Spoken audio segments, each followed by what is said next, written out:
یہ مضمون چل رہا تھا کہ حضرت ذوالقرنین انتہائی مشرقی حصے کی طرف پہنچے زمین کے، وہ علاقے فتح کرنے کے بعد پھر حضرت ذوالقرنین نے زیادہ تر مفسرین کی رائے کے مطابق شمال کا رخ کیا۔ قرآن میں نہیں ہے کہ نارتھ کی طرف گئے یا ساؤتھ کی طرف گئے، لیکن کچھ چیزیں بدیہی ہوتی ہیں۔ آبادی ظاہر ہے اس وقت نارتھ ہی کی طرف زیادہ تھی، ساؤتھ کی طرف آبادی بہت بعد میں دنیا میں آئی ہے، اور اب بھی بہت کم آبادی ہے ساؤتھ کی طرف، تو غالب یہی ہے کہ نارتھ کی طرف حضرت ذوالقرنین گئے۔ قرآن کہتا ہے ثم اتبع سببا حتی اذا بلغ بین السدین، سد کہتے ہیں بند کرنا، کہتے ہیں نا سد باب، اور انسداد دہشت گردی، باب انفعال میں جائے گا تو انسداد یعنی دہشت گردی کو بند کرنا، تو سدین دو سد یعنی دو آڑیں، تو پہاڑ کو آڑ سے تعبیر کیا گیا ہے کیونکہ پہاڑ رکاوٹ بن جاتا ہے ادھر کی آبادی ادھر اور ادھر کی ادھر جانے کے لیے، تو ایک آڑ کی طرح ہوتا ہے۔ تو قرآن کہتا ہے حتی اذا بلغ بین السدین، یہاں تک کہ جب دو پہاڑوں کے درمیان میں پہنچے، وجد من دونہما قوما، تو آپ نے پایا ان دونوں کے پیچھے ایک قوم کو، یا دونوں کے ایک طرف ایک قوم کو پایا۔ لا یکادون یفقہون قولا، ایسی قوم تھی لا یکادون یفقہون قولا، کہ بات سمجھنے کی صلاحیت ہی نہیں تھی اس کے اندر۔ دیکھیں حضرت ذوالقرنین جب مشرق کی طرف گئے تو زبان تو وہاں بھی نہیں آتی ہوگی، وہ الگ زبان ہوگی۔ جب سورج کے مغرب کی طرف گئے زمین کے دوسرے کنارے کی طرف، تو ان کی زبان بھی ذوالقرنین کی زبان سے میچ نہیں کرتی ہوگی، وہاں بھی ترجمان کی ضرورت پڑی ہوگی، لیکن وہاں قرآن نے یہ نہیں کہا کہ وہ بات سمجھتے ہی نہیں تھے۔ لیکن جب نارتھ کی طرف گئے ہیں تو قرآن کہہ رہے ایسی قوم دیکھی پہاڑوں کے پیچھے جو کچھ سمجھنے کی اس میں گویا صلاحیت ہی نہیں تھی، لا یکادون، ان میں کھوپڑی نہیں تھی ان کی، تو اس لیے زیادہ تر مفسرین اس طرف گئے کہ یہ کوئی وحشی قوم تھی۔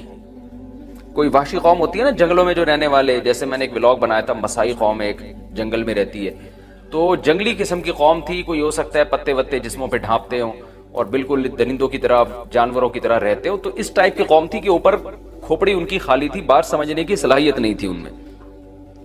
قالوا یا ذا القرنین، وہ ذوالقرنین سے آ کے کہنے لگے ان یاجوج و ماجوج مفسدون فی الارض، کیا ذوالقرنین آپ اللہ کے نیک بزرگ ہیں، آپ آئے ہیں اللہ اللہ سکھا رہے ہیں لوگوں کو، دین کی دعوت دے رہے ہیں، توحید کی دعوت دے رہے ہیں، تو ایک کام ہمارا کر دیں کہ ایک قوم ہے یاجوج اور ماجوج جس نے زمین میں فساد مچا کے رکھا ہوا ہے۔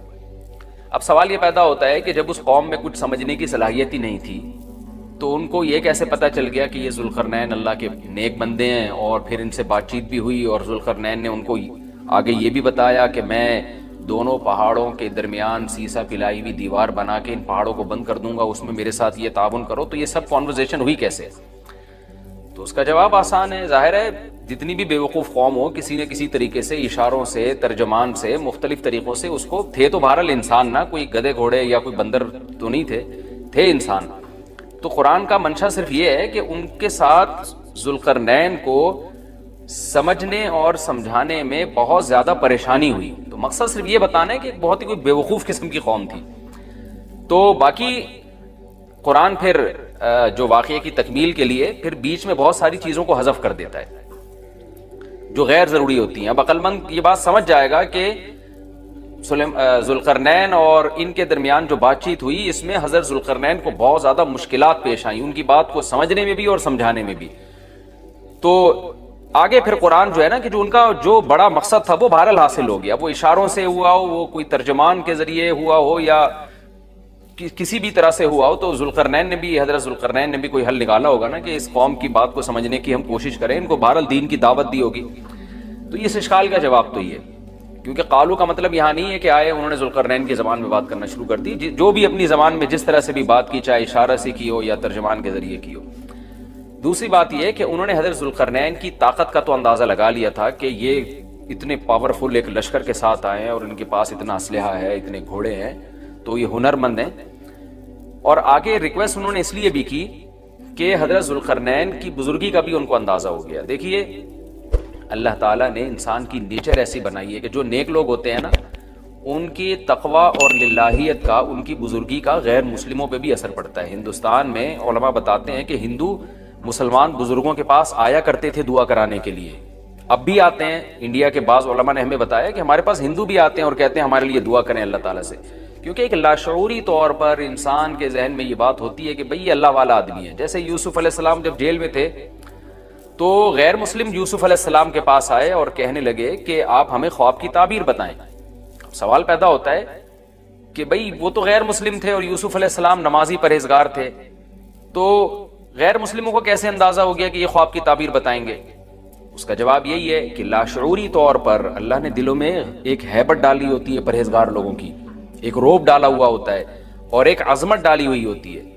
تو یوسف علیہ السلام کے پاس آنے والے لوگوں کو یہ بات معلوم تھی کہ یہ عظیم انسان ہے اور یہ ان کو اللہ تعالیٰ وہ باتیں بتا دے گا جو ہمیں نہیں بتاتا، اللہ ان کو خواب کی تعبیر سمجھا دے گا، ہم نہیں سمجھ سکتے. تو یہ لاشعور میں انسان کے ہوتی ہے یہ بات.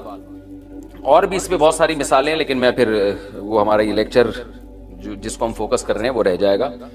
تو ذوالقرنین کے ساتھ بھی یہی ہوا کہ وہ قوم جنگلی وحشی قسم کی تھی، لیکن ان کو طاقت کا بھی اندازہ ہو گیا اور بزرگی کا بھی اندازہ ہو گیا. پھر آ کے انہوں نے درخواست کی. طرز عمل سے یہ لگتا ہے کہ وہ قوم بھی مسلمان ہو گئی تھی، یعنی بغیر لڑائی کے اور بغیر کسی مناظرے بازی کے ذوالقرنین کا مذہب اس قوم نے بھی قبول کر لیا. تو کیا کہنے لگی حضرت ذوالقرنین سے؟ بھئی آپ ہمارا ایک کام کر دیں، آپ اتنے پاورفل آدمی ہیں. ان یاجوج وماجوج مفسدون فی الارض. یاجوج ماجوج ایک قوم ہے جس نے زمین میں فساد مچا کے رکھا ہوا ہے، آئے دن قتل و غارت کرتے ہیں وہ، اور ہمارے پاس ان سے لڑنے کی طاقت نہیں ہے.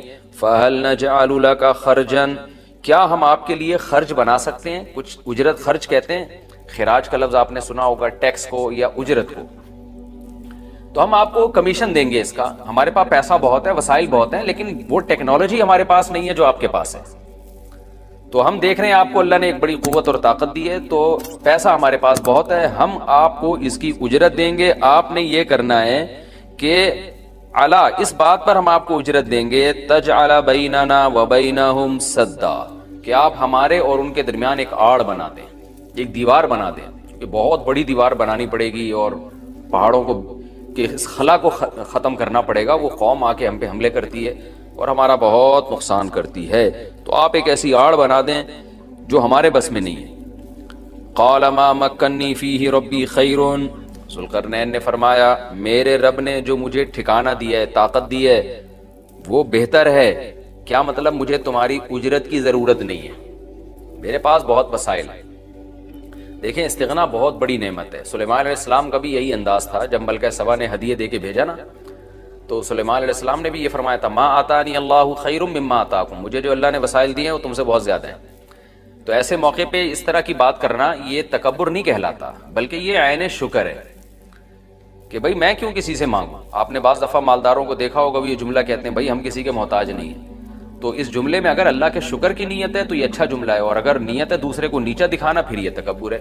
تو بعض وہمی لوگ کیا کرتے ہیں، کوئی بھی اس طرح کا جملہ زبان سے نکال دے تو فوراً اس پہ تکبر کا فتویٰ ٹھوک دیتے ہیں، یہ ٹھیک نہیں ہے. تو اس طرح کے جملے پیغمبروں سے بھی ثابت ہیں تو اور اہل اللہ سے بھی ثابت ہیں. حضرت ذوالقرنین نے فرمایا بھائی پیسوں کی مجھے ضرورت نہیں ہے، ما مکنی فیہ ربی، میرے رب نے جو مجھے وسائل دیے ہیں، خیر، وہ بہت بہتر ہے. تم کیا دو گے مجھے، کتنے پیسے دے دو گے؟ ہاں مجھے افرادی قوت کی ضرورت ہے، کیونکہ اتنے بھاری بھرکم پتھر اٹھا کے پہاڑوں پہ لے کے جانا، لوہے کی پلیٹیں لے کے جانا، اس کے لیے افراد چاہیے، مزدور چاہیے، لیبر چاہیے. فَأَعِينُونِي بِقُوَّةٍ، تم مجھے میری مدد کرو قوت کے ساتھ. قوت چاہیے مجھے، پاور چاہیے، افرادی قوت چاہیے. یہاں قوت سے مراد ہے وسائل چاہیے، لیبر چاہیے، مزدور چاہیے. تو اجعل بینکم وبینہم ردما، میں تمہارے اور ان کے درمیان آڑ بنا دوں گا، دیوار بنا دوں گا.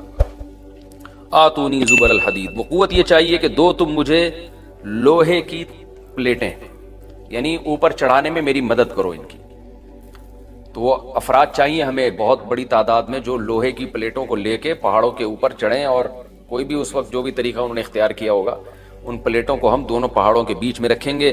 حتی اذا ساوا بین الصدفین، یہاں تک کہ جب دونوں کنار، صدف کہتے ہیں پہاڑ کے کنارہ، دونوں کناروں کے درمیان ان لوہے کی پلیٹوں کو. اچھا یہاں بھی اندماج ہے، صنعت اندماج کا مطلب بہت سے واقعات قرآن بیچ میں حذف کر رہے ہیں. تو ایسا ہی نہیں ہے کہ بنی بنائی پلیٹیں، انہوں نے کوئی اسٹیل مل تھی اور وہ پلیٹیں پہلے سے تیار رکھی ہوئی تھی. ظاہر ہے ذوالقرنین نے کیا کیا، لوہا جمع کیا پہلے. حضرت ذوالقرنین نے کس قدر محنت لگی ہوگی، پہاڑوں کے درمیان بہت زیادہ لوہا چاہیے. تو